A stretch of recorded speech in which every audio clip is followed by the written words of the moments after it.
सिद्धेभ्यः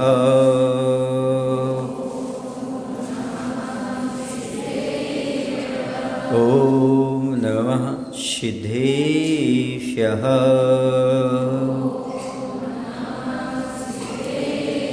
ॐ नमः सिद्धेभ्यः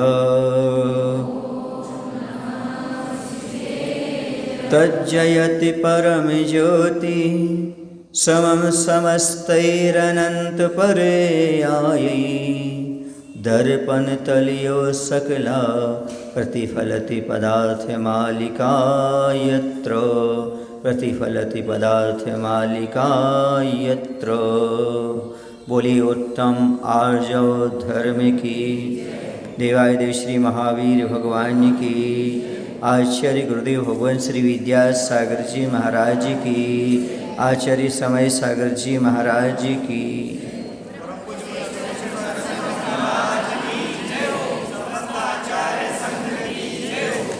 आज का तीसरा दिन है पर्व का, पर्युषण पर्व का, 10 लक्षण पर्व का, और वह 3 की ओर संकेत करता है।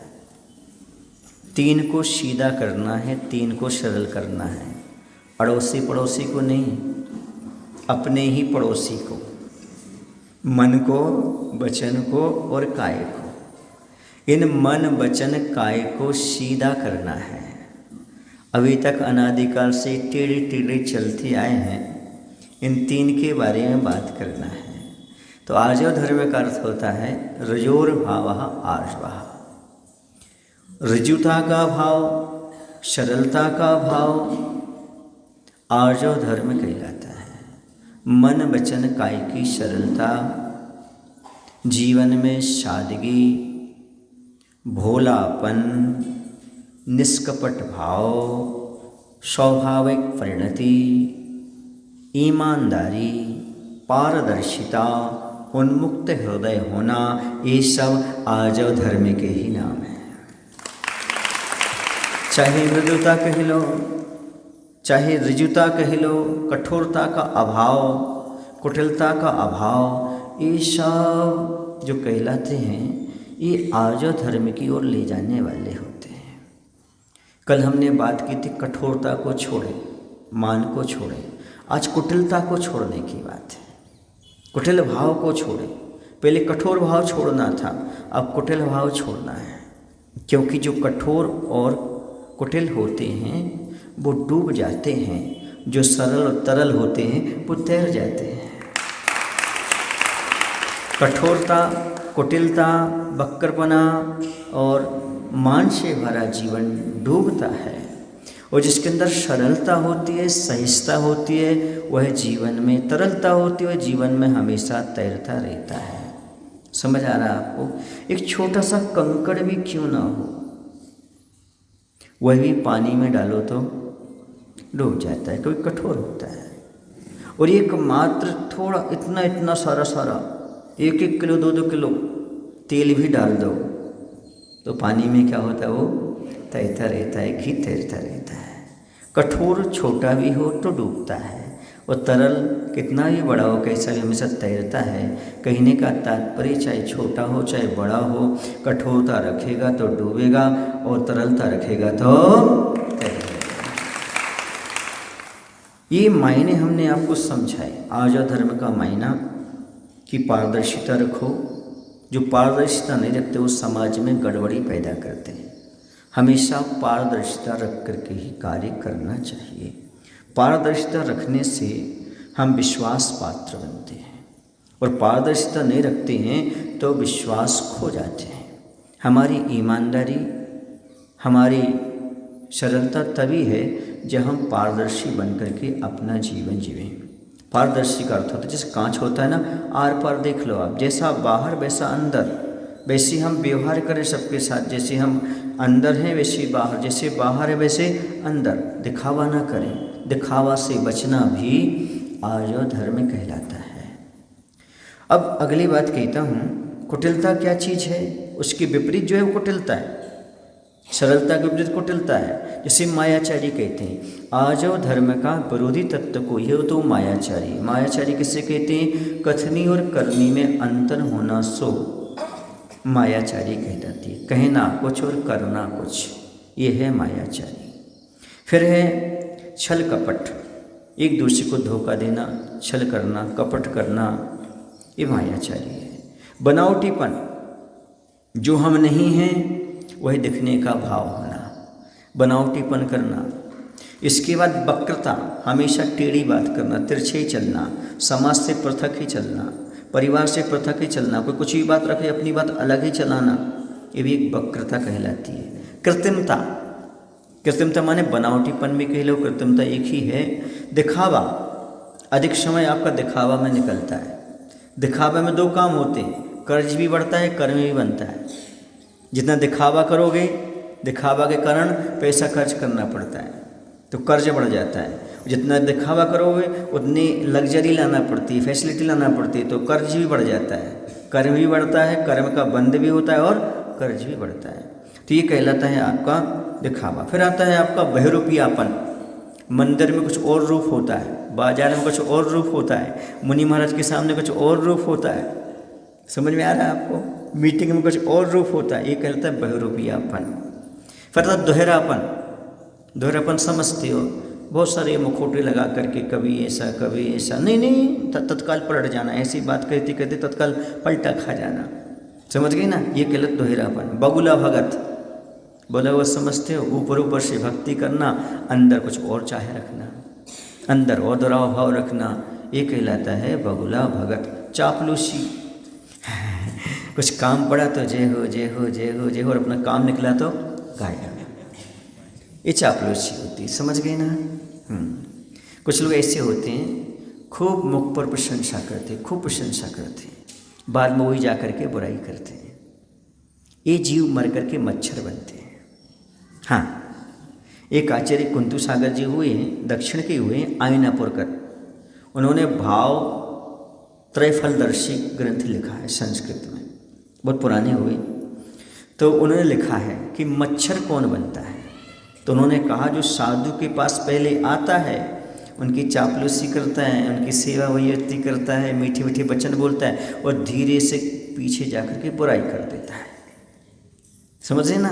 जैसे मच्छर आता है, गाना गाता है और धीरे से डंक मार देता है ना? ऐसे ही जो पहले प्रशंसा करे, बाद में बुराई करे, वो मर करके मच्छर बनता है। ये मायाचारी है, और मायाचारी से त्रिंच आयु का आश्रय होता है। और मच्छर कौन सी आयु का वाला है? त्रिंच आयु वाला है। तो ये दशा जीव की होती है। मच्छर नहीं बनना हो तो छल कपट छोड़ दो, मच्छर नहीं बनना हो तो साधु के साथ मायाचारी करना बंद कर दो। जो कुछ स्पष्ट बोलो, दुरावपूर्ण व्यवहार करोगे तो साधु का कुछ नहीं बिगड़ेगा। बिगड़ना किसका है? आपका ही बिगड़ना है। आपको मच्छर ना बनना हो तो अच्छी बात है। एक बार मैंने चिंतन किया, हंसने की बात है लेकिन फिर समझने की बात है। एक आप देखो ना, जहाँ पर गाय रहती उसको कांजी हाउस कहते हैं। गाय के लिए जेल रहती है, गाय को बांध देते हैं, रख देते हैं, उजाड़ करती है तो, और आदमी के लिए जेल होती है ना? और मच्छर के लिए कुछ नहीं होता। फिर ये मच्छरदानी बोलते हैं आप लोग, उसमें कौन रहता है? तो मनुष्यदानी बोलो ना, मच्छरदानी क्यों बोलते हो? मनुष्यदानी है, वो मनुष्य रह रहा है उसके अंदर, और कह रहे मच्छरदानी है। मच्छर तो रहता नहीं, रहता कौन है? मनुष्य रहता। फिर भी क्या बोलते हो? मच्छरदानी ले आओ। ऐसा बोलने में आता कि नहीं आता? अब समझते हैं थोड़ा सा, आपका माइंड फ्रेश हो गया होगा। आप पूजन करते थक गए होंगे तो मैंने थोड़ी सी बात समझा दी। घड़ी देखी आपने? कौन सी घड़ी? अंतिम घड़ी नहीं कह रहा हूँ, जो दीवार पर लगी रहती है। उसमें 3 कांटे होते हैं। एक होता है घंटा का, दूसरा होता है मिनट का, और तीसरा होता है सेकंड का, क्योंकि वो उसको दर्शाते हैं। मिनट का आकलन कराने वाला एक होता है, घंटे का आकलन कराने वाला एक होता है, और मिनट का आकलन कराने वाला तीसरा होता है। ये तीनों होते हैं। तीनों चलते हैं, अपनी गति से चलते हैं, लेकिन एक ही दिशा में चलते हैं। विपरीत दिशा में चले तो कोई समय नहीं बता सकते। जब एक ही दिशा में चलते हैं तो आपके लिए सही समय ज्ञात होता है, आप समय पर सब काम कर सकते हैं। वैसी हमारी आत्मा की घड़ी में 3 कांटे हैं, मन, वचन और काय का। समझे आप लोग कि नहीं? तो मन का कांटा है वह सेकंड की भांति है, बहुत भागता है ना। और काय का कांटा मिनट का है, और वचन का कांटा सेकंड का है, भागता रहता है। लेकिन इन तीनों की दिशा यदि एक हो, मन वचन काय एक दिशा में काम करें तो आपका सही समय चले, और सही समय पर काम करें। और समय माने आत्मा है, आत्मा का भान हो सकता है। आत्मा का भान करने के लिए, समय माने आत्मा को जानने के लिए आपको मन वचन काय रूपी तीनों कांटों को एक दिशा में रखना होगा। जैसे आपको घड़ी में समय देखना पड़ता है, व्यवहार समय देखना पड़ता है, तो उसके कांटे एक साथ अपनी अपनी दिशा पर चलते, अपने अपने अनुसार चलते हैं, पर चलते एक दिशा में। समझ में आया ना? जब समय आपके लिए कांटों की एक दिशा ना होने पर सही नहीं दिखता, तो मन वचन काय की एक दिशा हुए बिना आत्मा रूपी समय कैसे दिख सकता है? समय माने आत्मा, समय सार माने आत्मा का सार। वह कैसे प्राप्त करोगे? इसलिए प्राप्त करने के लिए मन वचन काय को हमेशा एक रूप रखना पड़ता है, तभी हमारा वह समय देखने में आया करता है। और सुन लीजिएगा, अभी हमने घड़ी की बात कही आपसे, आपने कभी रेडियो देखा? रेडियो जानते हैं आप लोग? किसे कहते रेडियो? एक बार बच्चे से पूछा, बेटे रेडियो में और टेलीविज़न में क्या अंतर है? समझना हंसने से पहले। पूछा बेटा रेडियो में, और बच्चे से पूछा बेटा रेडियो में और टेलीविज़न में क्या अंतर है? देखो आपकी परिणति बच्चे कैसे दर्शाते हैं। तो बच्चे ने बताया, जब मम्मी पापा कमरे के अंदर लड़ते हैं दिखाई नहीं देते तो वो रेडियो है, और जब कमरे के बाहर आकर के दृश्य दिखने लगे वो टेलीविज़न है, वहाँ लड़ने लगे। समझ आ रहा है आपको? क्या समझ में आ रहा है? बच्चे आपके सारी चीज़ों को पकड़ते हैं। इसलिए इस चुटकुले से ये शिक्षा लो कि जीवन में कभी बच्चों के सामने लड़ाई झगड़ा नहीं करना चाहिए, क्योंकि बच्चे सारी बातों को ग्रहण करते हैं। समझ में आ रहा है? हाँ, तो लड़ाई झगड़ा घर में बंद करो, बच्चों के सामने कभी तू मैं नहीं करना चाहिए। चुटकुला तो सुन लिया, ताली बजा दी, पर अमल करो कि आज से घर में पति पत्नी लड़ाई नहीं करेंगे, और बच्चों के सामने तो बिल्कुल नहीं करेंगे। समझ आया? रेडियो देखा? तो रेडियो में एक सुई होती है ना? यदि उसको आप चलाते यदि थोड़ी सी एंगल तिरछा हो जाए तो विविध भारती, और कौन सा, अब भूल गए, पुराने ज़माने विविध भारती चलती थी, और अब जो भी चलता हो, है ना? तो दो स्टेशन एक साथ फंस जाती थी। जब दो फंस जाती थी तो यहाँ का भी गाना समझ में नहीं आता और वहाँ का भी समाचार समझ में नहीं आता था। समझ में आया ना? तो जब आप रेडियो चलाने के लिए आपको सुई की एकाग्रता चाहिए, कुछ सुनने के लिए, मनोरंजन के लिए जब एकाग्रता चाहिए, तो फिर आत्मा के रंजन के लिए अपनी दिशा भी एक चाहिए। हमें कम से कम अपने मन को एकाग्र करके एक दिशा में करना चाहिए, तभी होती है। ये आर्जव धर्म विद्यार्थियों के लिए बहुत फायदेमंद है। यदि मन वचन काय को विद्यार्थी सरल रखते हैं, धोखाधड़ी कपट नहीं करते हैं, तो उनके ज्ञान की वृद्धि होती है, उन्हें बहुत जल्दी याद होता है, उनका क्षेत्रक्षम बढ़ता है। क्योंकि मन यहाँ वहाँ भटकेगा तो उनके लिए याद नहीं होगा, और मन एक ही दिशा में काम करेगा तो नियम से उनकी बुद्धि की वृद्धि होगी। इसलिए विद्यार्थियों को आर्जव धर्म पर अच्छे से ध्यान रखना, माता पिता से का छल नहीं करना, परिवार में छल नहीं करना, विद्यार्थियों से छल नहीं करना। जितने सरल रहोगे, सरल भोलापन रहेगा, उतना ज्ञान आपका बढ़ता चला जाएगा। और जहाँ पर मन में गांठें आएँ वहीं पर समझो सारी चीज़ें विकृत होती चली जाएंगी। समझ रहे आप लोग? तो रेडियो में भी वो ज़रूरत पड़ती है। किसकी ज़रूरत पड़ती है? सीधेपन की ज़रूरत पड़ती है। अब मान लो आप रास्ते से चले जा रहे हैं, एक्सीडेंट कब होता है? जब टेढ़ापन आता है। सीधे रास्ते से आप जा रहे हैं, सीधे रास्ते से वो आ रहा है, लेफ्ट साइड चल रहे हैं, तो कभी एक्सीडेंट नहीं होता। जब वो राइट में आ जाए या आप राइट में पहुंच जाओ तब क्या होता है? सीधी बात है, सीधे सीधे जाने वाले का एक्सीडेंट नहीं होता, जो टेढ़ा चलता है उसका एक्सीडेंट होता है। ऐसी बंधुओं, जो व्यक्ति अपने जीवन में सीधा सीधा चलता है उसके जीवन में दुर्घटना नहीं घटती, जो छल कपट से जीता है उसके जीवन में दुर्घटनाएं घटती हैं। दूसरे के साथ टेढ़ापन अपनाने से अपना नुकसान होता है। कई बार गाड़ी चलाने वाले कट मार करके चलते हैं, दूसरे को धोखा देते हैं, स्वयं कई बार कट के कारण गिर करके धोखे में पड़ जाते हैं। ऐसा लगता है हम दूसरे के साथ अहित कर रहे हैं, ऐसा हमें लगता है। हम कई बार अपने साथ अहित करते हैं, ऐसा लगता है हम दूसरे के मुसीबत खड़ा कर रहे हैं। दूसरे पर मुसीबत खड़ा नहीं कर रहे, खड़ी नहीं कर रहे, अपने ऊपर मुसीबत ला रहे हैं। कभी कभी भाई भाई का धन छीन करके वो लड़ाई झगड़ा करते रहते हैं। 2-2, 3-3 बीघा जमीन के लिए लड़ाई झगड़े, कोर्ट कचहरी में पहुंच जाते हैं भाई भाई से झगड़ा करके, जबकि मालूम है हमारे पास पर्याप्त है, फिर भी करते रहते हैं। एक बहुत अच्छी कहानी है, भाई को धोखा देने का क्या फल मिलता है। भाई भाई से जो धोखेबाजी होती है, छल कपट होता है, उसका क्या दुष्परिणाम होता है, एक बहुत अच्छी कहानी है। और वो कहानी काल्पनिक भी है लेकिन समझने की है आपके लिए। एक गांव में 2 भाई रहते थे, एक का नाम था राधे और दूसरे का नाम था मनीराम। समझ गए ना? जो राधे था वो बड़ा ही सीधा साधा था, लेकिन जो मणिराम था वो थोड़ा सा छल कपट करना जानता था। और उसने क्या किया, अपने हिस्से में सारी की सारी जमीन कर ली।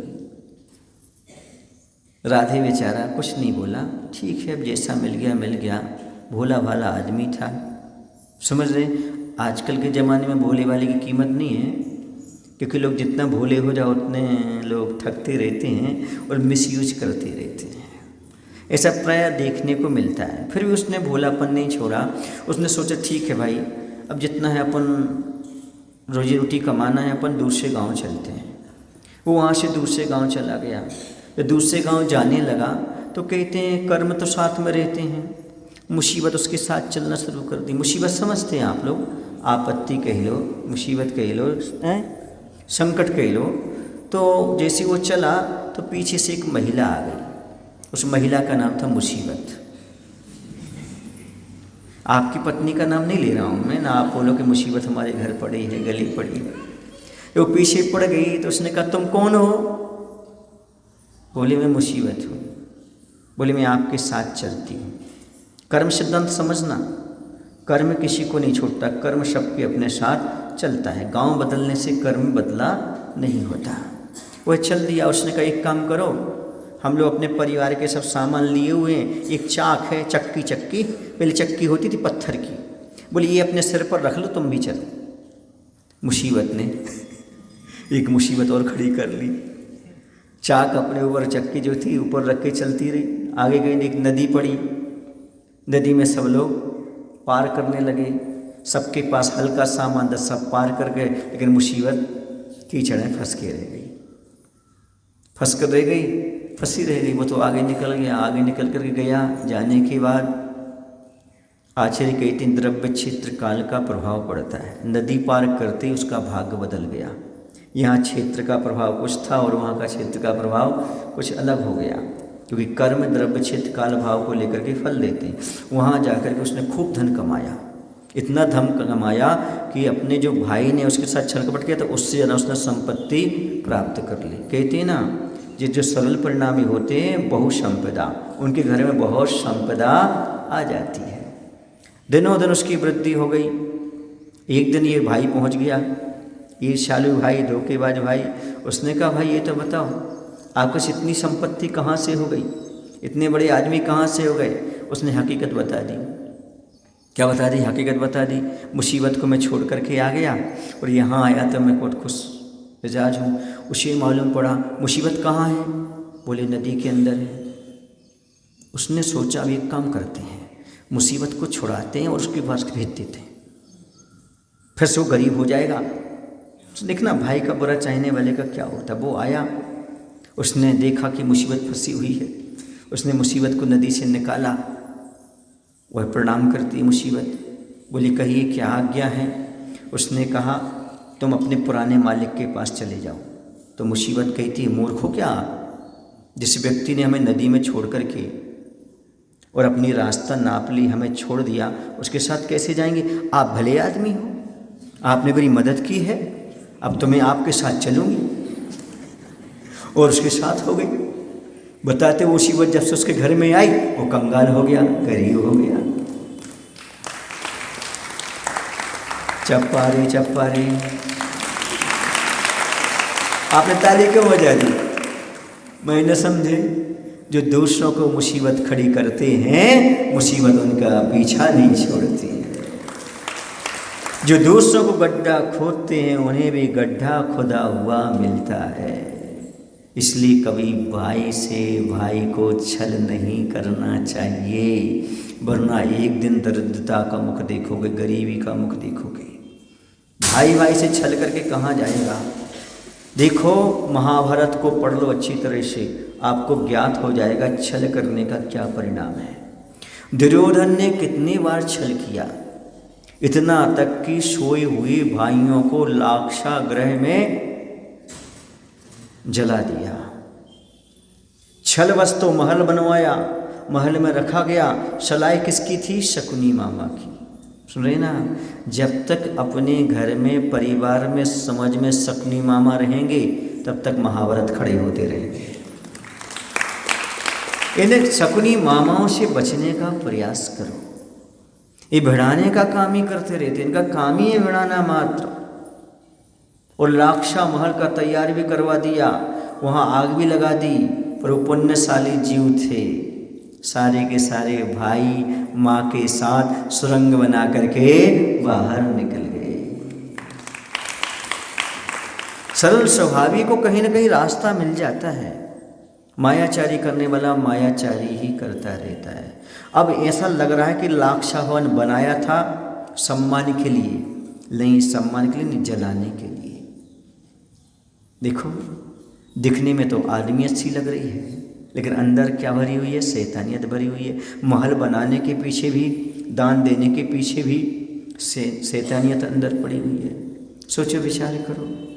इसलिए मैं कहता हूँ हर शक्ल आदमी की होती है, हर शक्ल आदमी की होती है, पर हर शक्ल में आदमी नहीं होता। हर शक्ल आदमी की होती है, पर हर शक्ल में आदमी नहीं होता। बातें सबसे होती हैं कुंतु सागर, पर भरोसा सब पर नहीं होता। बातें सबसे कर लो, पर भरोसा हर किसी पर मत करो बंधु। ये दुनिया है, छलावे की दुनिया है, दिखावे की दुनिया है। दिखाया कुछ जाता है, कहा कुछ जाता है, और अंतरंग में रखा कुछ जाता है।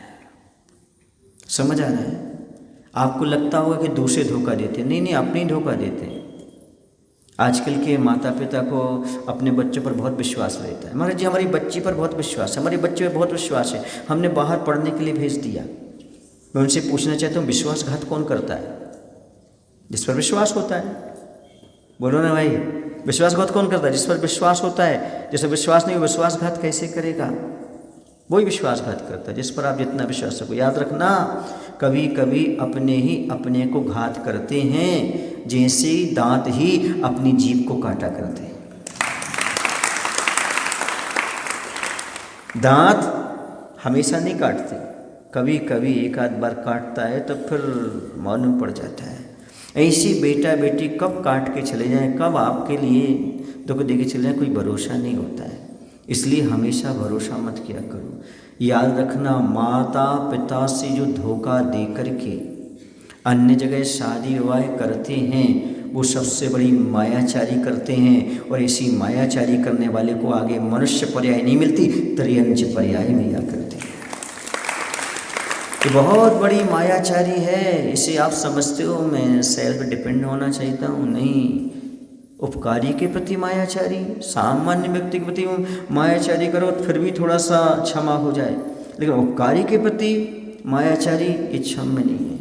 भगवान के प्रति, गुरु के प्रति, माता पिता के प्रति जो मायाचारी करते हैं, वो नियम से नरक निगोद में जाकर पड़ते हैं। इनसे कभी मायाचारी नहीं करना चाहिए। मैं मायाचारी का उपदेश नहीं दे रहा हूँ, बाकी करो ये नहीं कह रहा हूँ, पर इनसे तो कम से कम बचने का प्रयास करो। कभी साधु के सामने मायाचारी मत दिखाना, कभी भगवान के सामने मायाचारी मत दिखाना, कभी माता पिता के सामने मायाचारी मत दिखाना। ये मायाचारी करोगे तो कहीं के नहीं रहोगे तुम, ना यहाँ के ना वहाँ के। समझ गए? कुछ भी तुम्हें उपलब्ध होने वाला नहीं है। इसलिए मायाचारी से जैसे बच्चे वैसे बचने का प्रयास करो। जो मायाचारी रखता है ना, उसके अंदर धर्म नहीं रहता। क्यों? क्योंकि जिसके अंदर कपट है उसके अंदर धर्म कैसे आ सकता है? भगवान का वास कैसे हो सकता है? संयम कैसे पल सकता है? निश्चल्यो वृत्ति तो शल्य से रहित होता है। और जो जिसके पास ये तुम्हारी माया शल्य होगी, मायाचारी होगी, वो शल्यों से भरा व्रत आदि का पालन नहीं कर सकता, धर्म नहीं कर सकता, किसी का विश्वास पात्र नहीं बन सकता। विश्वास पात्र बनना है तो अपने जीवन में कभी मायाचारी मत करो। एक बार तुमने मायाचारी की, जीवन भर आदमी का विश्वास उठ जाता है। इसलिए विश्वासघात मत करो किसी के साथ। आप विश्वासघात करोगे आपको कभी सच्चा मित्र नहीं मिलेगा। जो मायाचारी करते हैं, विश्वासघात करते हैं, उनका कोई सहयोगी नहीं रहता। माता पिता मित्र कोई उसका सहयोग नहीं देते। इसलिए कभी भी हमारे लिए मायाचारी नहीं करना चाहिए। कई बार लोग बड़े समझदार होते हैं, वो समझते कौन देख रहा है, अपन तो मायाचारी कर लो, भगवान थोड़ी देख रहा है ना? ऐसा लगता है कि नहीं लगता है? और आप लोग करते, भगवान आपको सब पता है, हम क्या करते क्या नहीं करते, आपसे क्या छिपाएं। एक बार बिल्ली थी, बिल्ली ने नियम लिया कि भगवान हम दूध तो पिएंगे पर किसी से बिना पूछे नहीं पिएंगे। अब बताओ भैया, बिल्ली को कौन दूध पिलाएगा मालिक के अलावा? हाँ, 2-3 दिन हो गए वो भूखी रह गई। अब वहाँ पर एक के घर में प्रवेश की, वहाँ पर दूध रखा था। उसने कहा भगवान मैंने तो नियम लिया है, हम बिना पूछे दूध नहीं पिएंगे, हम तो आपसे पूछ लेते और दूध पी लेते। मैं समझे आपने? भगवान हम धर्म की चीज़ नहीं खा रहे, निर्माल्य नहीं खा रहे, हम तो आपको बता के खा रहे। ये गलत बात है। निर्माल्य खाना भी मायाचारी है। निर्माल्य समझते हैं आप लोग? लोगों ने देव द्रव्य दी है मंदिर के निर्माण के लिए, धर्मशाला के निर्माण के लिए, यात्राओं के लिए, और आप स्वयं अपने उपभोग के लिए कर रहे हो। यानी धर्म द्रव्य का हरण करना, दूसरे उपयोग में लगाना, ये भी महान मायाचारी है। तो त्रिंच आयु का आश्रव पर आती है, त्रिंच गति में ले जाती है। याद रखना, निर्माल्य का अर्थ ऐसा नहीं कि आपने बहुत बड़ी प्रॉपर्टी ले ली हो। निर्माल्य का अर्थ है यदि 99 रुपये की चीज़ आई हो मंदिर की और आपने 100 रुपये लिख दिए, वो भी निर्माल्य है। 1 रुपया भी यदि आपने ज़्यादा लिख दिया तो वो भी निर्माल्य। 99 लिखो, आप 99 रुपये लो, 100 रुपये नहीं ले सकते। 1 रुपया भी आपने लिया तो वो भी क्या है? निर्माल्य है। आजकल ऐसा होता है कि अपने यहाँ गिट्टी है, अपने यहाँ सीमेंट है, अपने यहाँ सब कुछ है, तो पैसा भेज दो, हम ये सब माल भेज रहे हैं, उसमें भी मायाचारी हो जाती है।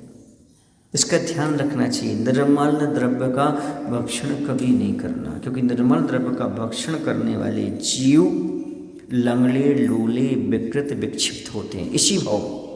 अगले भाव में तो जो होता है सो होता है, दुर्गति के पात्र ही होते हैं। उनके परिवार में कोई ना कोई पागल हो जाएगा, उनके परिवार में कोई ना कोई कुष्ठी हो जाएगा, उनके परिवार में कोई ना कोई विक्षिप्त हो जाएगा, कोई ना कोई नेत्र विहीन हो जाएगा, कोई ना कोई पैर से अपंग हो जाएगा, कहीं एक्सीडेंट में कुछ ना कुछ घटना घटेगी। क्यों? क्योंकि निर्मल द्रव्य का भक्षण करने वाले की यही दशा होती है। ऐसे आचार्य कुंद कुंद भगवान ने ऋणसार में लिखा है। ऐसे आचार्य ने घोषणा की है, वह सुख शांति का अनुभव नहीं कर सकता, 3 काल में नहीं कर सकता। अब देखिएगा, निर्माल्य ऐसा भी खाना होता है। मंदिर की कोई संस्था के कमरे हैं, कोई धर्मशाला है, 20 साल पहले 200 रुपये किराया लगता था, तो आज ही 200 रुपये ही दे रहा है। वो कितना दे रहा है? आज भी 200 रुपये दे रहा है। क्योंकि कितना होता है? 2000 हो गया, 5000 हो गया। तो निर्मल नहीं है क्या? वर्तमान के परिवेश को देख करके ही देना चाहिए। ऐसा नहीं कि जो पहले एक बार कालम चल रहा है तो चल रहा है, इसके दुष्परिणाम आपको भोगना पड़ेंगे। कोई रोक नहीं सकता। मैं तो बस संकेत कर सकता हूँ, आपको समझा सकता हूँ। चलो अब एक बात हमने समझा दी, निर्मल द्रव्य खाना भी मायाचारी है, इससे बचने का प्रयास करना चाहिए। अगली बात है, अपने दोषों को छिपाना महान मायाचारी है। सबसे बड़ी मायाचारी है, एक तो हम गलती कर रहे हैं, दूसरा गलती को छिपाने का प्रयास कर रहे हैं। तो गलती को छिपाना, दोषों को छिपा कर रखना, गुरु को नहीं बताना, ये सारी की सारी मायाचारी कहलाती है। याद रखना, यदि तुम रोग छिपाओगे डॉक्टर से तो कभी स्वस्थ नहीं हो पाओगे, और यदि अपने दोष छिपाओगे गुरु से तो कभी पवित्र नहीं हो पाओगे। यदि स्वस्थ होना है तो डॉक्टर से रोग मत छिपाइए, और पवित्र होना है तो गुरु से दोष मत छिपाइए। दोष छिपाना अपने साथ मायाचारी है, और अपने साथ ठगी करने वाला दुर्गति का पात्र होता है। जो मायावी होता है वो अपनी गलती को छिपा करके आगे बढ़ना चाहता है, और जो आर्जव धर्म को पालन करने वाला होता है वो अपने दोषों को, गलती को मिटा करके आगे बढ़ना चाहता है। दोषों को छिपाइए मत, मिटाइए, समाप्त करिएगा, और आगे मेरे जीवन में दोष ना हो ऐसे भाव समझने का प्रयास करिएगा। मुझे आगे कोई गलती नहीं करना। समझ आ रहा आप लोगों को? हाँ, आचार्य कहते हैं कि जो छिपकर भी गलती नहीं करता वो आर्जव धर्म को प्राप्त करता है। अभी आप लोग पढ़ेंगे, बसु शेती नरक पहुंचा, स्वर्ग में नारद गया। सत्य धर्म की कहानी पढ़ते ना, वो पूजा पढ़ते ना, उसमें बसु राजा, तो बसु राजा, पर्वत और नारद तीनों की बचपन की स्टोरी है। अब ये बात की आएगी असत्य वाली, अभी तो बचपन की है। क्या हुआ कि इसका बेटा था पर्वत, किसका बेटा था? जो वहाँ पढ़ाता था, गुरु था, गुरु का बेटा था। तो उसकी पत्नी ने कहा, देखो तुम नारद को अच्छा पढ़ाते हो और अपने बेटे पर्वत को अच्छा नहीं पढ़ाते। बोले नहीं, मैं तो सबको अच्छा पढ़ाता हूँ, एक सा पढ़ाता हूँ। अब जिसकी जितनी बुद्धि उतने ग्रहण कर लेती, पर पत्नी नहीं मानी रागवश। तो उन्होंने कहा परीक्षा कर लो परीक्षा। तो परीक्षा का वश उन्होंने क्या किया, तीनों को, बसु को, पर्वत को और नारद को क्या दे दिया? खिलौने दे दिए। जाओ बेटे, इन खिलौनों के कान निकाल के लाना, और ऐसी जगह निकाल के लाना जहाँ कोई देखता ना हो, कोई देखे ना वहाँ पर निकाल के लाना। कोई देख लेगा तो ठीक नहीं होगा। वो गए, दोनों के दोनों 5 मिनट में लौट करके आ गए। कौन? पर्वत और बसु। लेकिन नारद को टाइम लगा, वो आ गया, खिलौना ज्यों का त्यों रख दिया। वो दोनों हंसने लगे। कौन? बताओ, इसको एकांत नहीं मिल पाया कहीं। हम लोगों को तो 2 मिनट में एकांत मिल गया था। तो गुरु ने पूछा, क्यों भाई, तुम्हारे लिए क्या एकांत नहीं मिला? बोले वैसे तो एकांत था, पर क्या करूं, वहाँ पर देवता लोग थे ना, क्योंकि देवता हर जगह रहते, जोशी देव भी थे, व्यंतर देव भी हैं, और परमात्मा भी देख रहा था, इसलिए मैं खिलौने को नहीं तोड़ पाया। मैंने समझे आप? कोई देखे या ना देखे, अच्छा करोगे अच्छा होगा, बुरा करोगे बुरा मिलेगा। कोई देखे या ना देखे, ऊपर वाला तो देखते ही होगा। जो ये समझता है कि हमें परमात्मा देख रहा है, वो मायाचारी कर ही नहीं सकता, बुरा काम कर ही नहीं सकता। उन्होंने कहा, देख लो, आप कह रहे थे हमारा बेटा और नारद में क्या अंतर, देख लो ये अंतर है। याद रखो, मोक्ष मार्ग में वही सफल होता है जो कभी भी मायाचारी नहीं करता। परोक्ष में भी मायाचारी नहीं करने वाला सही धर्म को प्राप्त कर सकता है। अभी कोई नहीं देख रहा, कर लो, कर्म तो देखेगा, भगवान तो देखेगा। सुनो, पाप और पारा कभी पचता नहीं। पारा खाओगे, फूट फूट करके शरीर से निकलेगा। पारा समझते हो, एक धातु होती पारा, पारद होती ना, हाँ। तो पारा, पाप और पारा कभी पचता नहीं। ख्वाब और खजाने कभी भरते नहीं। ख्वाब समझते हो, सपने। ख्वाब और खजाने कभी भरते नहीं, और खुद और खुदा से कभी कुछ छिपता नहीं। पाप और पारा कभी पछता नहीं, पाप पचेगा नहीं, कहीं ना कहीं निकलेगा निकलेगा निकलेगा। पाप और पारा कभी पछता नहीं, ख्वाब और खजाना कभी भरता नहीं, और खुद और खुदा से कभी कुछ छिपता नहीं। ये ध्यान रखो। आप दुनिया से छिपा सकते हो, भगवान से क्या छिपाओगे, खुद से क्या छिपाओगे। जो खुद की नज़रों में गिर गया, वो दुनिया की नज़रों में उठ भी गया, तो क्या लाभ प्राप्त किया उसने। इसलिए जब कभी आप कुछ भी करो तो ध्यान रखो। कहते हैं ये इंसान जब अच्छा काम करता है तब तो याद रखता है कि भगवान देख रहा है, जब बुरा करता है तब सोचता कोई देख ही नहीं रहा है। यदि ये बुरा काम करते समय से याद रहे कि भगवान देख रहा है तो जीवन में इंसान कभी बुराई कर ही ना सके, धोखा छल कपट कभी कर ही ना सके। ईश्वर पर विश्वास रखने वाला छल कपट करता ही नहीं है। वह छल कपट मायाचारी फरेब से हमेशा बचने का प्रयास करता है। समझ रहे हैं आप लोग कि नहीं। इसका भी उदाहरण दे दो एक आध। एक बार क्या हुआ, पिता पुत्र दोनों खेत में जा रहे थे, तो पिता बड़ा ईमानदार था उस समय। पिता ने कहा चलो बेटे अपन आगे चलते हैं। बेटी ने क्या किया, चना का खेत था, चना में उस खेत में से कुछ झाड़ उखाड़ लिए चने के। चना समझते हैं ना आप लोग, इसकी नाक टेढ़ी होती है चना की, है ना, है कड़ली, हाँ। तो उसने उसके पौधे निकाल लिए। उसने मना किया पिता ने, देखो बेटा इस खेत का मालिक कभी नहीं है, अपन ऐसे उसके साथ फरेब नहीं करते, छोड़ दो। उसने छोड़ दिया, आगे बढ़ गया। अब बहुत दिन बाद ऐसा हुआ, बेटा भी बड़ा हो गया, घर में तंगी आ गई, पैसे की कमी पड़ गई। तंगी आपके यहाँ की नहीं, तंगी मैंने पैसे की कमी आ गई, समझ गए ना, क्योंकि मायने बहुत सारे होते हैं आपके यहाँ ऐसे। तो अक्का तंगी तो वो वाली नहीं कह रहा, कमी पड़ गई। जब कमी पड़ गई पैसे की तो उसने क्या किया, दूसरे खेत में से कुछ चीज़ निकालना चाहिए। तो बेटी ने मना कर दिया, पिताजी मत निकालो। क्यों, कोई आ रहा है क्या, कोई देख रहा है क्या? नहीं, ऊपर वाला देख रहा है। पिता ने अपने बेटे को गले लगा लिया, बेटा बचपन के संस्कार बुढ़ापे में हमें भी काम में आ रहे हैं, इस तंगी में भी याद आ रहा है। इस बात समझ में आ रही है आपको? जरा ऊपर वाले के देख करके बात किया करो। नीचे वाले तो नीचे वाले ही हैं, लेकिन थोड़ा सा ऊपर वाले को देखकर काम करोगे तो निश्चित आप ऊंचाइयां प्राप्त करते चले जाओगे, कभी नीच गति में नहीं जाओगे, ये पक्का है। ये बात हमेशा ध्यान रखना चाहिए, हमें क्या करना क्या नहीं करना, किस रूप में जीवन को व्यतीत करना चाहिए। यदि अपने जीवन में आ गया तो समझो आर्य धर्म आ गया। हमें कभी किसी से धोखा नहीं देना, ऐसा भाव अपने अंदर प्रकट करना चाहिए।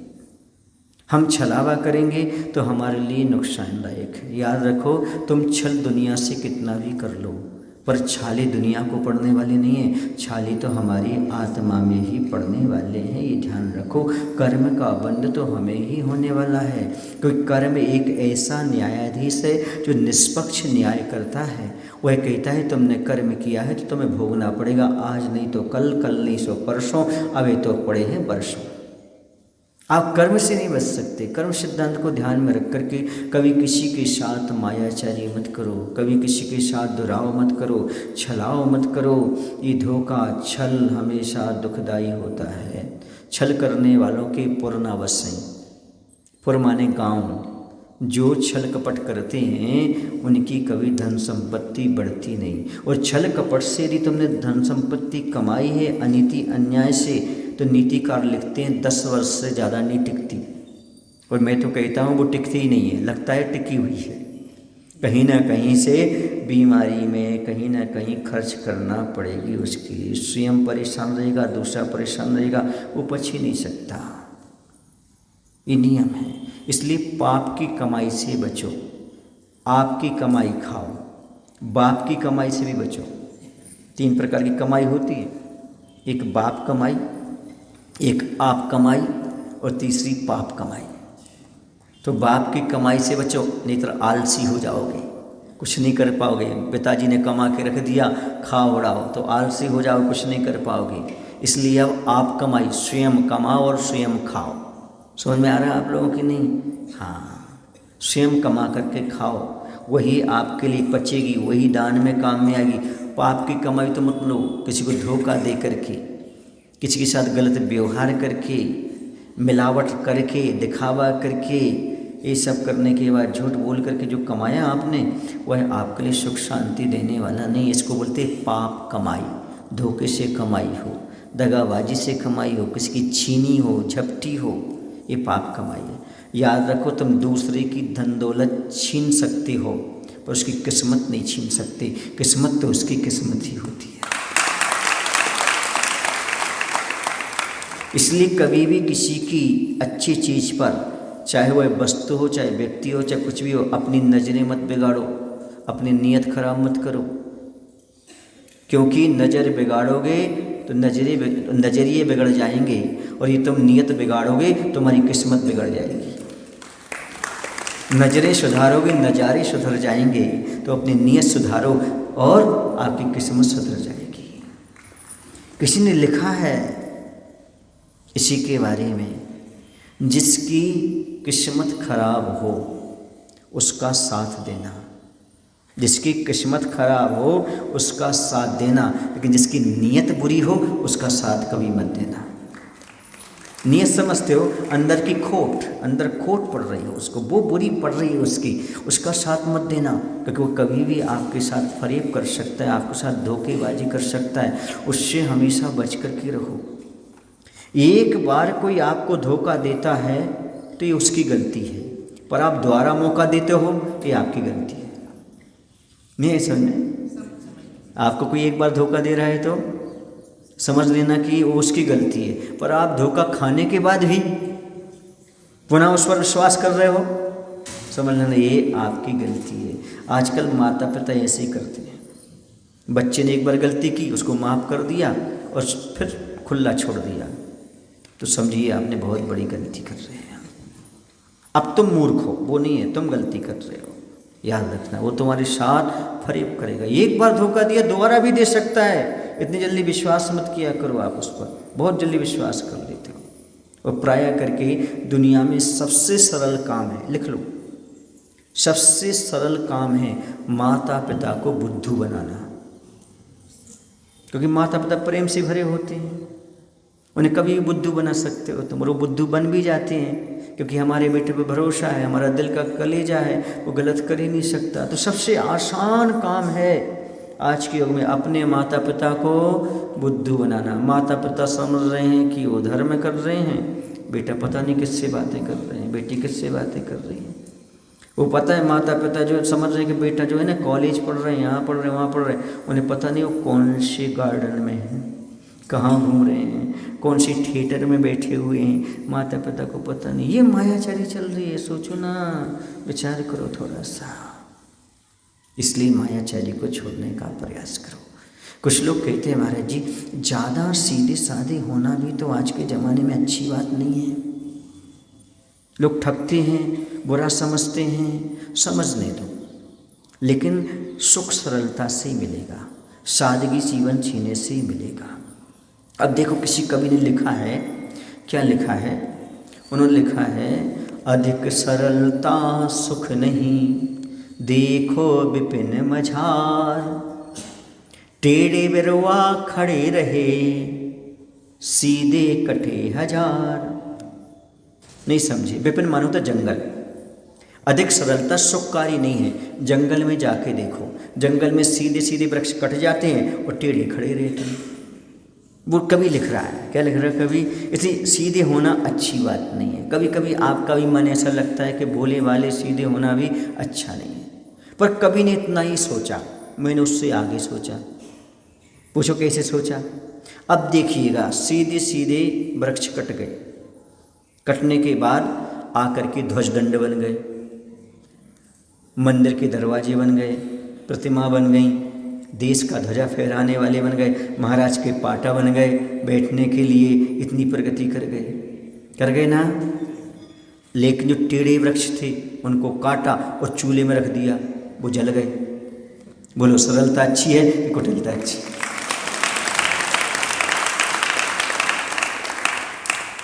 तो तुलसी या जगत में भांति भांति के लोग, कौनों शील स्वभाव के कौनों चूले जोग।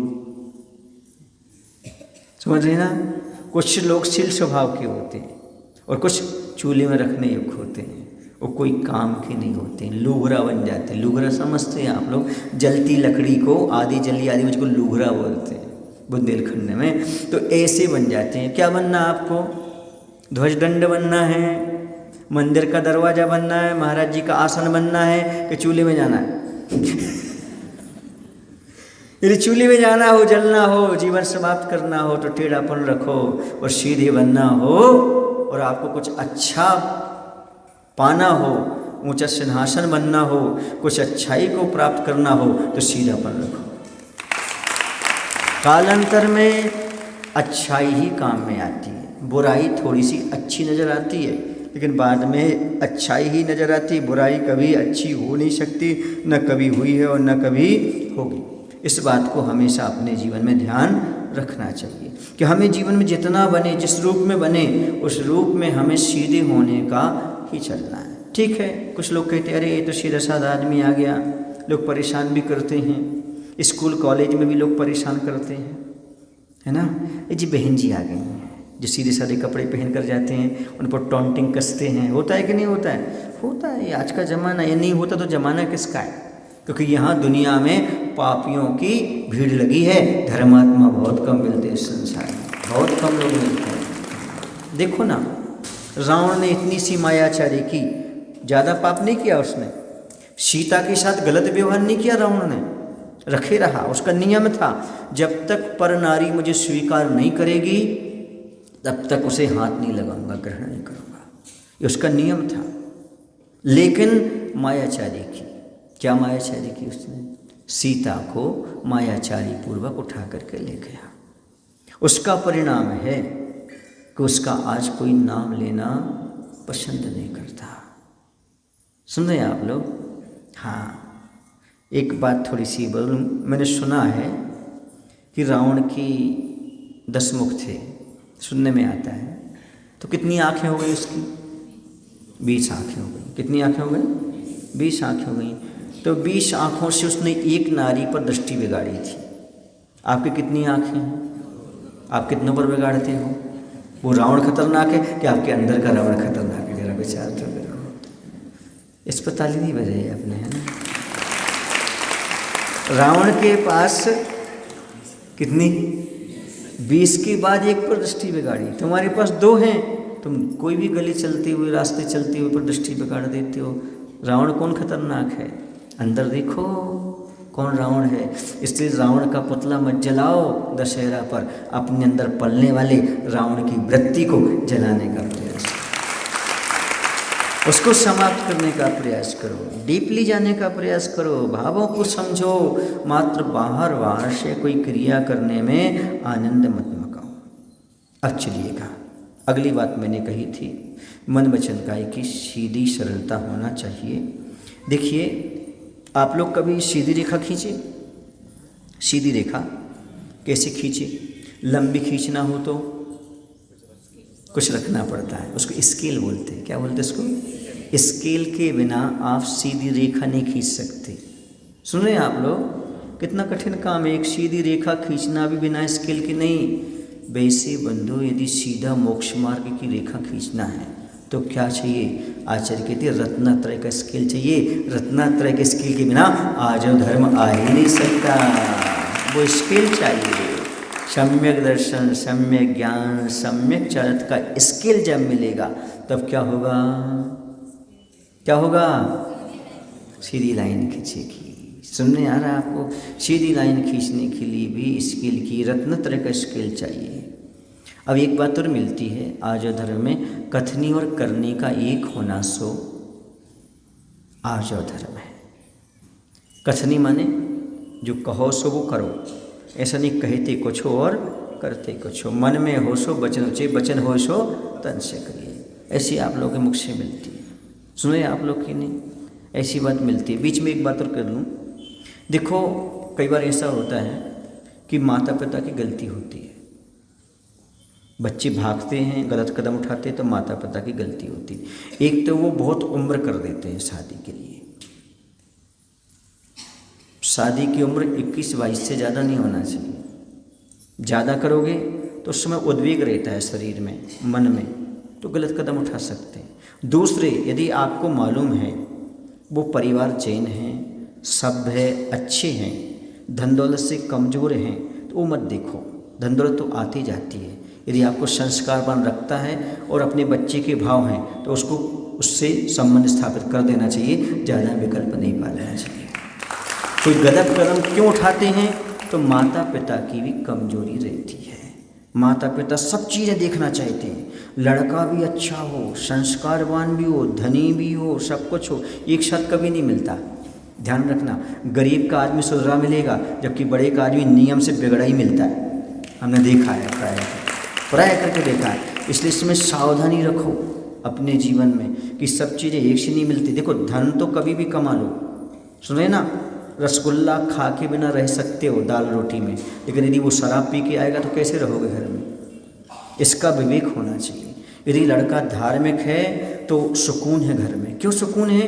क्योंकि कम से कम वो पूजन करता है, अभिषेक करता है, शादी पर श्रद्धान रखता है, गलत काम नहीं करेगा। कहीं ना कहीं से ऐसा करने वाला 2 रोटी कमा कर लाएगा और पेट भरेगा। ये विश्वास रहना चाहिए माता पिता को। पर क्या नहीं, गाड़ी देख करके, याद रखो, कार देख करके मत करो शादी, संस्कार देख के शादी करो। इसके पास कार है, मोटर है, गाड़ी है, तो तुमने क्या कर दिया? लड़की दे दी। उसके पास संस्कार है, सो नहीं भैया संस्कारों की नहीं हमें ज़रूरत। अरे भैया, संस्कार होंगे तो कार खरीद लेगा, वो कहीं ना कहीं से आ जाए। कार ना होगी तो भी वह पैदल चल करके सुकून जीवन व्यतीत कर लेगा। ये विश्वास भी अपने माता पिता को होना चाहिए और करना चाहिए। बच्चे गलत कदम क्यों उठाते हैं? माता पिता ज़बरदस्ती करते, नहीं ऐसा होना, ऐसा होना, ऐसा होना। बच्चों की भी तो कुछ अपनी ज़िंदगी होती कि नहीं होती, उनके बारे में भी थोड़ा सोचना चाहिए। एकांत से ऐसा नहीं है कि बच्चे ही गलत होते हैं, मुख्य तो कई बार माता पिता की भी गलती हुआ करती है। वो माता पिता को भी संभलने की आवश्यकता होती है। तो अपनी बात चल रही थी कथनी और करनी पर। कैसी कथनी और करनी? महाराज जी, हम चाहते धार्मिक मिले, पर मन में क्या रहता है? धनवान मिले। ये तो कथनी और करनी अलग हो गई, मन में कुछ और है। तो एक बहुत अच्छा एग्जाम्पल है। एक पंडित जी थे, वो पंडित जी कथा किया करते थे और अपने भक्तों के घर रुका करते थे। और एक उनका प्रिय भक्त था, उनके वहाँ जाकर के वो रुका करते थे। एक बार उस गांव में कथा करने के लिए वो पहुँचे, उस भक्त के यहाँ रुके। जब भक्त के यहाँ रुके तो अब आपको पता है कि किसी पास ज्ञान हो और वो ज्ञान झलके ना, ऐसा हो सकता क्या? थोड़ी थोड़ी बातों में कई बार तो महाराज के सामने भी लोग ज्ञान देने लगते हैं ना, है ना। महाराज बोलते हैं, भैया क्या करना, चलो क्या, चलो महाराज जी, आत्मा तो खाती पीती नहीं है। और महाराज को उपदेश देने लगते हैं ना, चलो वहाँ से अगर समय हो गया तो कहते क्या है ये, तो ना। तो ऐसे लोग होते हैं बहुत सारी दुनिया में। तो पंडित जी को थोड़ा सा झलकाने का था ज्ञान का, और जैसे भक्त के पास पहुँचे, भक्त से कहते हैं, चलो भाई बैठे, एक काम करो, आप नहा धो लो ना, अपन को भोजन करना है ना। पंडित जी बोले, अरे अंदर तो ज्ञान की गंगा बह रही है, बाहर स्नान करने से क्या होता है। वाह क्या ज्ञान है। भक्त भी समझ गया, लगता है ये पंडित जी थोड़े से ज़्यादा ही बीतरागी बन रहे हैं। उन्होंने जाकर के अपनी पत्नी से कहा, पत्नी आज तो अच्छी बेसन की चीज़ बनाओ। बेसन समझते हैं, कड़ली दाल के वो बनाते ना, हाँ, बना करके रखो। और अच्छे ऐसे मूंग की दाल, सब इतनी चीज़ें तली तली बनाओ और गरिष्ठ बनाओ, ताकि पंडित जी को खाने के बाद खूब प्यास लगे। पत्नी ने क्या था, उसने ऐसी चीज़ें बनाई। नहा धो करके पंडित जी आए, अच्छे से स्वादिष्ट भोजन था, खाया पिया और सोच लिया 2 घंटे बाद पानी पी लेंगे, क्या दिक्कत होती है, पंडित जी को क्या है। मुनि महाराज को थोड़ा सोचना पड़े, विचार करना पड़े। अच्छे से खा पी करके और कमरे में जा करके सो गए। इन्होंने बाहर से दरवाजे को बंद कर दिया। अब पंडित जी अंदर हैं, अब उनको आधा एक घंटे बाद प्यास लगी, वो अंदर से बोल रहे हैं, ए भाई खोलो, पानी लाओ। उन्हें कोई जवाब नहीं दिया, किसने? भक्त ने। अब थोड़ी देर बाद फिर पानी लाओ, जवाब नहीं। भैया मुझे प्यास लग रही है। बोले पंडित जी, भक्त बोलो हाथ जोड़ करके, आपके अंदर गंगा बह रही है, एक लोटा भर के पी लो।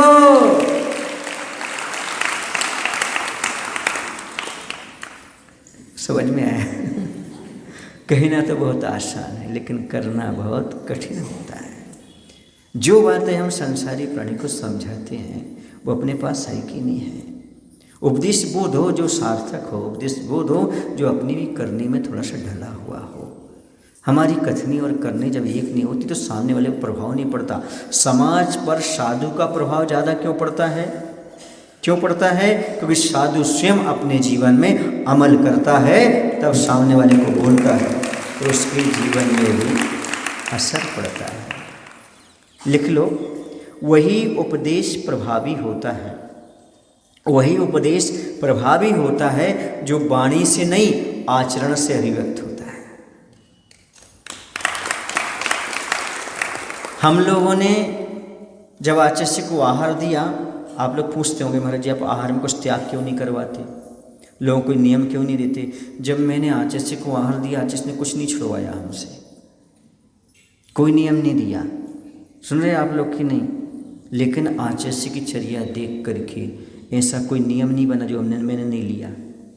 और इस दुनिया में मनुष्य पर्याय में जितना बड़ा नियम हो सकता है वो लेने का मैंने प्रयास किया। वो महाव्रत आचार्य ने कहा, उनकी चर्या को देख करके अपने आप नियम लेने का भाव हुआ। मैंने भी आप लोगों को जो नए नए लोग हैं ना, इन लोगों को ज़्यादा फोर्स नहीं किया, कोई नियम नहीं दिया, कुछ नहीं किया। लेकिन ये चर्या देख करके, प्रवचन सुन करके इतने अपने आप को धन्य मान रहे हैं कि जो कभी मंदिर नहीं आता था वो 10 दिन 16 दिन भगवान का अभिषेक और पूजन करने का भाव बना है। वही उपदेश प्रभावी होता है जो वाणी से नहीं आचरण से अभिव्यक्त होता है। याद रखो, आदमी की क्रियाएं नहीं बदली जा सकती जब तक मन ना बदले, और आदमी का मन बदल जाए तो क्रियाएं तो अपने आप बदल जाती हैं। मन को बदलना बहुत महत्वपूर्ण है। और मन में कब उतरोगे? जब विश्वास पात्र होगे। मन में उतरने के लिए प्रेम चाहिए, विश्वास चाहिए, तभी किसी के दिल में स्थान पाया जा सकता है। आप कठोरता के साथ कभी पेश आएंगे, कभी आप किसी के दिल में उतर नहीं सकते। समझ आ रहा है? सरल परिणाम के साथ चलेंगे तो आप किसी के दिल में स्थान बना पाएंगे। तो अपने जीवन में कथनी और करनी कैसी होना चाहिए? एक सी होना चाहिए। जैसे आप कह रहे हो वैसे आप करना चाहिए। चलिएगा, अब थोड़ा सा अपन समझ लेते हैं कि आखिरकार हम अपने जीवन में मायाचारी को कम कैसे करें, हम इस कुटिलता से कैसे बचें, धोखेबाजी से कैसे बचें। तो सबसे अच्छा तरीका है कि आप बच्चे जैसे सरल बन जाओ।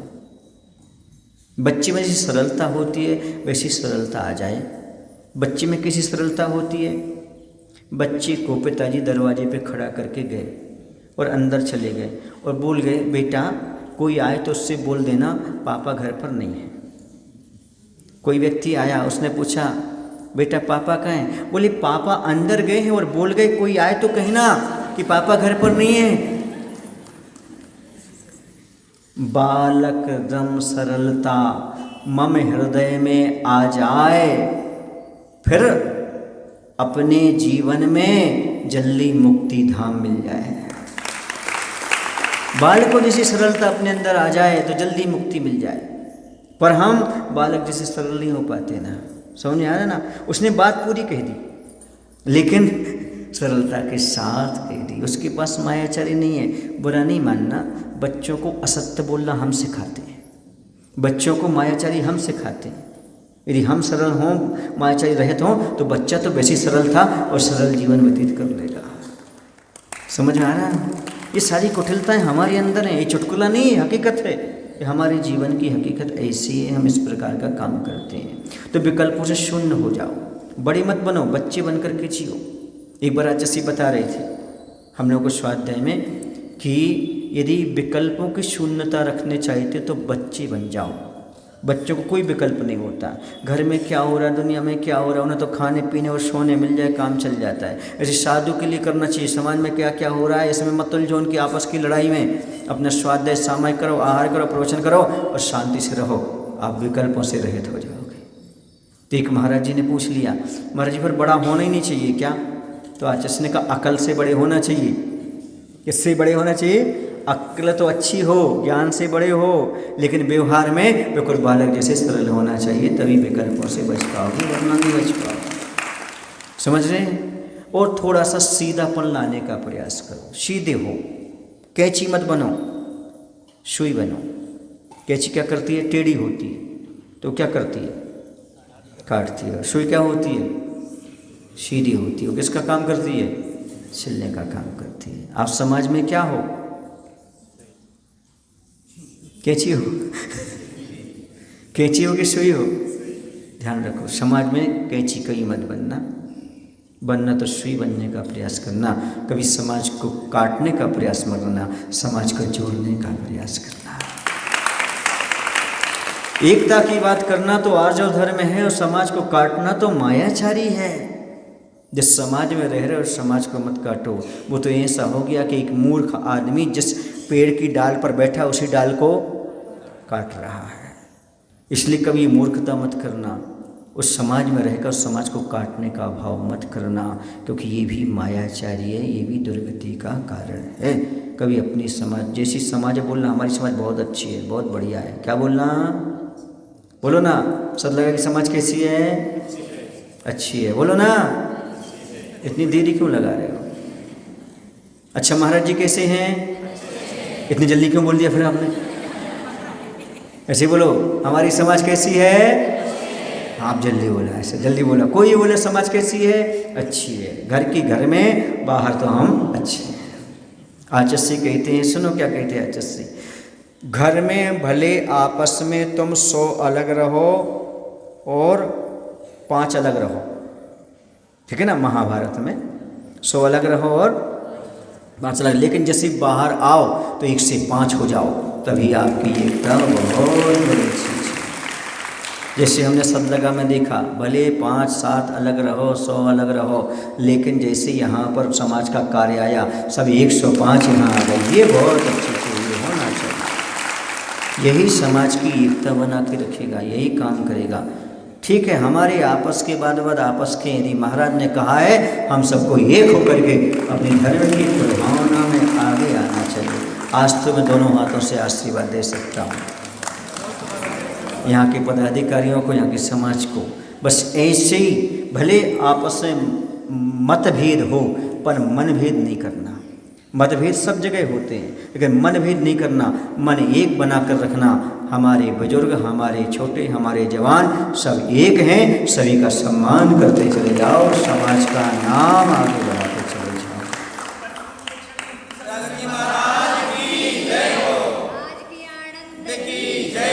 चलो अब आगे चले। आनंद भी लेते जा रहे हो और समझते भी चले जा रहे हो। ठीक है, आगे बात सुनो। आगे क्या हमारे करना? हमें स्वभाव को चेंज करना है। स्वभाव कैसे चेंज करना? दूसरे को दोष ना देते हुए अपने को दोष दीजिएगा। कुछ गलती हो तो हम भी उसमें सहयोगी हैं, ऐसा सोचो। सामने वाला ही गलत है ऐसा मत कहो, समझ गए? और तीसरी बात, मिलावट से बचें। चाहे शब्दों की मिलावट हो, चाहे माल की मिलावट हो, चाहे धर्म में मिलावट हो, इन सब से बचने का प्रयास करिएगा। और जैसे तुम हो वैसे दिखने का प्रयास करिएगा। ज़्यादा आप नाटकबाजी मत करिएगा, दिखावा मत करिएगा। हाँ, और सबसे ज़्यादा मायाचारी बुरा ना लगे तो महिलाओं में पाई जाती है, ऐसा कहा जाता है। और देखने को मिलता है, वो जैसी नहीं है वैसे घर से बाहर निकलना चाहती है, सज धज करके, तेल पाउडर लगा करके। जो हम नहीं हैं वो दिखाना। तेल पाउडर लगाना भी मायाचारी का प्रतीक है। किसके लिए? सुंदरता दिखाने के लिए। क्योंकि जो हम नहीं हैं वो दिखाना चाह रहे हैं, ये भी मायाचारी है। बुरा तो नहीं लग रहा? लग जाए तो क्या करोगे? कल से सौंदर्य बंद कर दो, जैसे हो नेचुरल जीने का प्रयास करो, आपके अंदर सरलता आ जाएगी। वरना ऐसा होता है, लड़की दिखाई कैसी जाती है और दिखती कुछ और है, फिर बाद में दिक्कत हो जाता है। तुम्हारे पिताजी ने मायाचारी की, सज धज के तो दिखाया था, ब्यूटी पार्लर सब निकाला था, अब देखो कैसा लग रहा है। तो बाद में और अड़चनें पैदा हो जाती हैं। इसलिए स्वाभाविक रूप में दिखाओ, जिसके माध्यम से आगे विडंबनाएं खड़ी ना हो। समझ में आ रहा है आपको कि नहीं आ रहा है? ऐसा कई बार होता है। हाँ, 2-4 दिन ब्यूटी पार्लर में रहे थे तो थोड़े से वो लग रहे जैसे आटे की चक्की से निकल के आया, और जब घर पहुंचते हैं ना बाद में, और जब सब धुल जाता है, ऐसा लगता है जैसे कोयले की फैक्ट्री से आया। दिक्कत हो जाती है उसमें। तो ये मायाचारी नहीं करना है, दिखावा नहीं करना। माल जो दिखाओ वही देना चाहिए, प्रस्तुत वही करना चाहिए, तभी आपका जीवन अच्छे से बन सकता है। आप लोग हंसते हंसते सुन रहे हैं ना। चलिएगा, अब मायाचारी करने से क्या दुष्परिणाम होता है? तो मायाचारी करने से सबसे पहले त्रियंचायु का आश्रय होता है। नीच गोत्र का आश्रय, त्रियंचायु का आश्रय होता। माया तैर्यग यौनस्य, मायाचारी करने से त्रियंचायु का आश्रय होता है। तिरस्कार मिलता है। मायाचारी करने वाले को कोई पसंद नहीं करता। ये धोखेबाज, ये धोखेबाज, इसको बाहर निकालो, बाहर निकालो। वो त्रियंच में गए तो त्रियंच को हमेशा तिरस्कार मिलता है, तिरस्कार मिलता है। अगला, अशुभ नाम कर्म का बंध होता है। योग की वक्रता से अशुभ नाम कर्म मिलता है। अशुभ नाम कर्म समझते हैं आप लोग? जैसे कुबड़ा हो जाना, जैसे कुरूप हो जाना, जैसे हाथ ऐसा हो जाना, ये सब काले मिलना, ये सब शरीर, ये सब क्या है? पुरानी मायाचारी का परिणाम है। लेकिन अब अच्छा करो, अब नहीं। कई लोग सुंदर होकर के मायाचारी करते हैं, तो अभी तो सुंदर हो, आगे चल करके आपके लिए असुंदरता। तो अशुभ नाम कर्म का आश्रय होता है, आचार्य कहते हैं। और जो मायाचारी करने वाला है वो आत्मघट में प्रवेश नहीं कर सकता। आत्मघट समझते हो? आत्मा में देखो ना, सांप जो होता है कहीं भी टेढ़ा चले, जब बिल में घुसता है तो सीधा। ऐसे आप मायाचारी कर रहे हो, लेकिन जब आत्मा में घुसना पड़ेगा तो सीधे होना पड़ेगा, तभी तुम्हारी आत्मा में प्रवेश हो जाएगा। तो आत्मा घट में प्रवेश करना चाहते हो, नहीं कर सकता वो व्यक्ति जो मायाचारी करता है। और अगला है, अविश्वास का पात्र हो जाता है, कोई इस पर विश्वास नहीं करता। और अगली नुकसान है, उसके यहाँ घर संपत्ति नहीं टिकती, उसके यहाँ संपदा नहीं टिकती, क्योंकि वह मायाचारी के साथ चल रहा है। इस सारे के सारे प्रत्यक्ष में हमारे लिए। और कई बार ऐसा होता है कि राजा वगैरह के द्वारा पकड़े जाओ तो सज़ा मिलती है। क्या मिलती है? सज़ा हमें भोगना पड़ती है। इसलिए जैसे बने वैसे अपने जीवन में मायाचारी का त्याग करने का प्रयास करिए। एक छोटा सा, इतना सा बात कहना चाहता हूँ, आपका जितना सीधा सादा जीवन होगा, आपका जीवन जितना सादा सादा हो, सीधा सादा होगा, उतना तनाव कम होगा, आधा होगा। जितने सीधे साधे जियोगे उतने तनाव कम होगा। जितने तुम दिखावटी में जियोगे उतने तनाव और टेंशन में आप रहोगे। चिंता मुक्त होना चाहते हो तो मायाचारी से बचो, दिखावा से बचो। ये सब आपको टेंशन में और तनाव में डालने वाला है, इसलिए इससे बचो। लाभ क्या है महाराज जी? इसके लाभ हैं आर्जव धर्म के लाभ, सरलता के लाभ हैं, शारीरिक, मानसिक, धार्मिक, बौद्धिक सभी प्रकार के लाभ हैं। बुद्धि बढ़ती है, धर्म बढ़ता है, शरीर स्वस्थ रहता है, चिंता नहीं होती है और मानसिकता अच्छी बनी रहती है। सरल मन पवित्र होता है और उस पवित्र मन में हमेशा धर्म ठहरता है। शुभ लेस्या रहते हैं, शुभ नाम कर्म का आश्रय होता है, एकाग्रता आती है, ध्यान की सिद्धि होती है, तनाव रहित होते हैं और मैत्री भाव होते हैं, निर्भयता आती है और आत्मविश्वास जागृत होता चला जाता है। एक छोटी सी बात बता दूं, मायाचारी कभी छिपती नहीं है। उसके संबंध में एक बार की बात है, एक हलवाई था, जो हलवाई था वह अपने मीठा वगैरह बना करके अपनी आजीविका का निर्वाह करता था। एक ठग था, उस ठग ने देखा कि हलवाई आज के दिन सारे के सारे पैसे एक रखता जा रहा है थैली में, तो वो तो ऐसे उठा उठा के रखता जा रहा था, गिन नहीं रहा था, लेकिन ठग गिनता रहा इसने कितने रुपए इसके अंदर रख लिए हैं। समझ रहे आप लोग कि नहीं? वो सब उस समय सिक्के चलते थे, सिक्के रखता जाता था, नोट थे नहीं, सारे के सारे सिक्के उसने रख लिए और बस थैली ले करके दुकान बंद करके जा रहा था। ठग ने क्या किया, उसकी थैली को हाथ से ले लिया, हाथ से ले लिया। आखिरकार पकड़ा गया, राजा के पास गए तो राजा ने कहा, अच्छा ये बताओ ठग तुम्हारे पैसे? बोले हाँ। तो बोले बताओ कितने पैसे हैं? उसने तो गिन लिए थे, उसने बता दिए इतने पैसे, निकाले तो उतने ही पैसे थे। हलवाई कहता है कि नहीं मैंने तो खुद रखे, तुमने रखे, तुमने गिनती क्यों नहीं रखी? अब फैसला किसके पक्ष में जाना चाहिए? लेकिन मंत्री समझदार था, मंत्री ने कहा एक काम करो, एक बर्तन में पानी लाओ, पानी में सारे सिक्के डाले गए, देखे तो उसमें तेल था। कह दिया ठग के हाथ में तेल कहाँ से आएगा?